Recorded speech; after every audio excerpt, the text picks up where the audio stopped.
great-grandfather lived in the house on top of the hill, and he was the caretaker of the park back when they had the shoot the shoots and everything else like that. Oh, my My goodness. grandmother grew up there playing around there. She was born in about 1888, I think, something like that. And also my great-grandfather, who lived in that house, was the foreman of the Blackhawk mine that was down in the ditch down behind here. There's an old mine shaft that's down there, and there's a slag heap that's there, and they've covered that up so that nobody will fall down into it.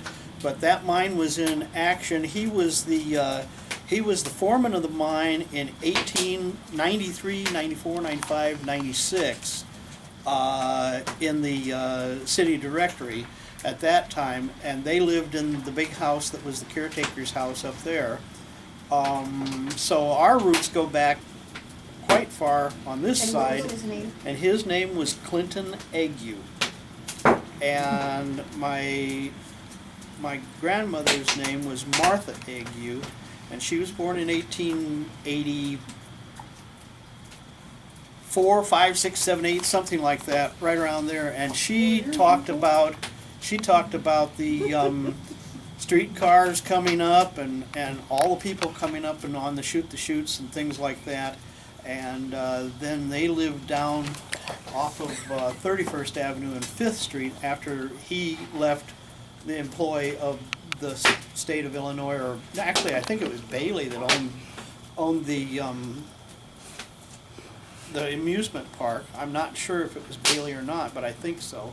And that was a part of what you talked about, the Bailey. It was owned by the Tri-City Trolley Company. Right. But he probably had some stake in. Well, his name was Bailey Davenport, and he had a lot of stakes in that and everything else that happened around here. Yeah, George's son.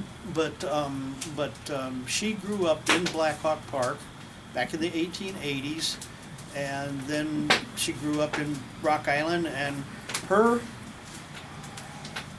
grandmother died in 1906, and her obituary, she was the fourth person to get married in Henry County. Her marriage license is the fourth one on file in Henry County in 1841 when they came here, and they lived along the Rock River in Canoe Creek Township, and she, in her obituary, was quoted as being that she regaled in telling people about the Indians that would stop by their house on the way up the Rock River headed towards Prophetstown and other places like that. But they settled on property in 1841 in Canoe Creek right on the Rock River. And so my roots go back all that far to this area. How have you gotten all this information? Pardon? This through genealogy research or? Yeah, but also from things that were written in our family Bible and other stuff like that. And then the obituaries, great-great-grandfather Orsamus Beardsley came to this area in 1841, and Martha Cherry came to this area with the Cherry family in 1841, and that's when they were married. Actually, they came here in 1836 because I think Blackhawk was still doing his thing around here at that time. And then they were married in 1841, and Orsamus was born in New Jersey, and he came to Geneseo, Ohio, and then his family came to Geneseo, Illinois area, and they settled on land grants, and his mother and father had land grants up by Sharon Township and everything like that in Whiteside County. And actually, my great-great-great-grandfather, James Cherry, was the very first resident of the Sharon Cemetery in 1845. And his grave is prominently in the center of the cemetery, and his wife then died a few years later. But Orsamus joined the 45th Illinois Infantry in 1861, October 19th of 1861. He fought in the Battle of Fort Donelson. He fought at Shiloh and survived that without injury. And then when he was stationed at Meaden Station in Jackson, Tennessee, there was a fight, And this I know from a newspaper clipping that I found in the Jackson Chronicle in Jackson, Tennessee. And it said that the 45th Illinois and several other companies of U.S. infantry were set to guard the railroad stations all along the Chattanooga railroad lines. And they were raided by a group of Confederate cavalry. They said about 5,000 Confederate cavalry raided the 4 companies that were stationed at Meaden Station. And in the newspaper article, it was very interestingly embellished. It said that our boys acquitted themselves quite well and drove the hordes of Confederate soldiers off.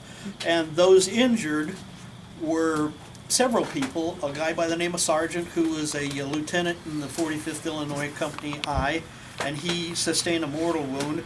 My great-great-grandfather, who was hit in the head with a .58 caliber musket ball and survived, and actually spent the next 10 months at Jefferson Barracks in St. Louis.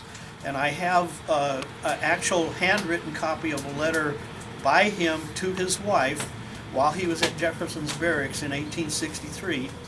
And he talked about she should go ahead and buy a piece of property along the old stagecoach road to Chicago up in Henry County, because it would be close to the schools and all the kids could go to school there. And then he was a cabinet maker in Geneseo. He lived in rural area outside of Geneseo in Canoe Creek, and then he was in Geneseo in January of 1893 when they had a blizzard. And he had been seen in his obituary, it says he had been seen in town in Geneseo, and he hitched a ride on a sleigh out to the corner of where 84 and I think it's 81 meet out there. And then he was picked up by a farmer on a sled, S-L-E-D, they were very specific. He first rode out there on a sleigh, then he rode on a sled. They got to a wood lot that was 40 acres wide, and it was directly in front of where his homestead was. And so he set off on foot. And the farmer had asked him to stay in the farm with him for that night because he couldn't go any farther. And he said, I don't have a problem with that. I'll just take off right now and head for home. And the next day his wife couldn't find him. And 2 days later, after the blizzard ended, they sent the boys out to look for him, and they were searching, and they found his jug laying in the ground, and 6 feet away from his jug he was frozen to death. And I looked at that, and it said, and the coroner decided that an inquest was unnecessary because it'd be a waste of money, and they knew what his cause of death was. He froze to death in a blizzard. And I thought, you know what, if I got hit in the head with a .58 caliber musket ball 30 years before I was walking in a blizzard in Illinois in 1893, I think I'd be toting a jug along with me too. So I don't find fault with him carrying that around with him. But he was a real pioneering spirit. He came to this area in the 1830s, and then his boys and daughters went on west, getting land property that was given to them after fighting in the Civil War. And so my roots started with those people, and there are a dozen or so of them in the Henry County area and the Rock Island County area. And they had my grandmother, and she grew up in Rock Island, and her sisters and some brothers, and all the rest of the Agues are all buried around here, and they were prominent. They were the kind of people that were behind the scenes of all the others that made history by being the important people like Davenports and everything else like that. And they were the people that were the salt of the earth that worked hard and struggled and lived through that. In one of the pieces of information I got from IRAD, which is the Illinois repository for genealogical information down, this particular one's down, I think, in western Illinois. I got copies of the sale bills that had the estate and the probate and stuff like that. And they were selling things like adze, which are hatchets that are this way rather than this way, and pommels and all different other things that they had. He had 40 bales of hemp in bales and 40 acres of hemp growing, and a bunch of corn and a bunch of other things like that, and one old cow with a calf and one young cow that was pregnant, and quilts and other things like that, and all of these implements of farm labor and stuff like that. It was rather interesting to see just exactly how those people lived in the 1830s and 40s in this area. It was rather tough and everything like that, and it was so funny because my wife and I were talking about this yesterday as we came down the Mississippi River. Much of their commerce that they involved themselves in was in either LeClaire or Port Byron. But how the heck did they get from Port Byron to LeClaire in 1845, 1852, 18 By boat, I whatever? think. By boat. They came over by boat. They had ferries that they had. One of the Agues ran the ferry on Rock River out at right close to Whiteside County. There's a road out there called the Ferry Road. At the end of the Ferry Road was the Ague ferry that they had that went across the Rock River, and so that was how commerce was handled in this area.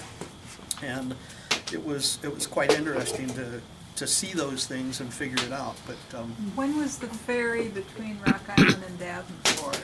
Oh, for a nickel, yeah. When did they? Well, I worked in fashion then. Well, I remember as there a was- teenager, it was there still going. there was the Quinlan, and that one came across the Mississippi River, and that was the big one that was made down at Calkey Boatyard by Calkey. Yeah. And he, you could ride on that all night long for a nickel. Just go back and forth. And when it docked, they had to shut down the slot machines. And when it left the dock and went out in the middle of the river, they opened up the slot machines. So we had riverboat gambling here back in the 1920s and 30s and 40s. It was on the Quinlan, and then they had that little The little one I tugboat thing that was Yeah. also in there over there. But Well, I have a question about the cemetery that adjoins the park. Now, some of the people, some of the names in there, like Smiths from Smith's Island And Sears. Sears, and then they buried the paupers in that cemetery, one on top of the You mentioned that Mr. Dixon as one of the people. Was he the Dixon of the Dixon Cemetery? The story about the Dixon Cemetery is in the bunch of paper right there. And there's also the story about the shoot the chutes and the rides and stuff they had in the park and everything else like that. There's an interesting place on the net that you can actually pull up the photo history of Black Hawk Park and everything like that by Hobart. He took pictures of burial mounds in the park in between 1914 and 1918. The Sears family cut out one of the huge burial mounds that was right up on the top of the hill, close to that big house that was up there in 1918, I think it was, and there are pictures of that. And if you get a chance, go to the website and look at the Hauberg Rock Island County History book and all of the photographs. He's got a huge amount of photographs of the place up here, the house in Black Hawk Park, and they had the old settlers have their meetings at Black Hawk Park back What's in the name the of the site? 1900s and everything like What's that. the name of the site? The site is the here, let me see this right here. Two different ones. This is the Digital Image Archive at Augustana College. Same one that you got your Hauberg information for Well, the I got mine from interviews. Rich's. I got mine from Rich's. Well, yeah, this one right here, this one is a picture of Black Hawk State Park, the Watchtower Old Settlers Association, and it shows these people on the front of the and they all They have gathered. 1,000 glass slides from Fallbrook. Pardon? Augie has 1,000 glass slides from. Right, and they were all from Auburn. This is one that Auburn took in between 1814 or 1914 and 1918 of a Indian burial mound right up on the edge of the hillside overlooking the Rock River. Are the slides all online? The slides are all online. You can look at every single one of them. Can I see that one? She didn't know what you said. She's the one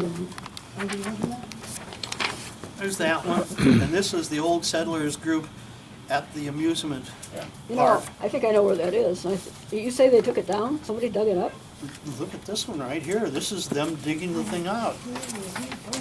I'm curious about this marriage license you said was in 1841. The fourth one you said in Henry County. Number 4 in But Henry County. Weathersfield Township, I happen to know, in Henry County, was founded in 1838. So what did they do for 3 years? Just live together, or There's nobody marrying anybody, it looks like, because their marriage license is definitely number 4. It's handwritten. And I They must have have been very a copy of it, patient. And it is. maybe they had a lot of headaches or something? So there was a whole lot of people living here in Sid. There wasn't very many people. Actually, my great-grandfather and great-great-grandfather and great-great-grandmother were probably the first white settlers in Canoe Creek Township. Because they came here before 1840. And she was a Cherry of the Cherry family of Henry County and Geneseo. And he was a Beardsley of the Beardsley family that came to this area. They owned a tremendous amount of land out in rural Rock Island County, Whiteside County, and Henry County. And James Cherry and Martha Cherry James was the first resident of Sharon Cemetery, up where the Sharon Church is. After you leave Rock Island County and go up into Whiteside County, there was a town of Sharon. And it was just a post office, and then around the curve and up on top of the hill is a really old church, and that's the Sharon Cemetery.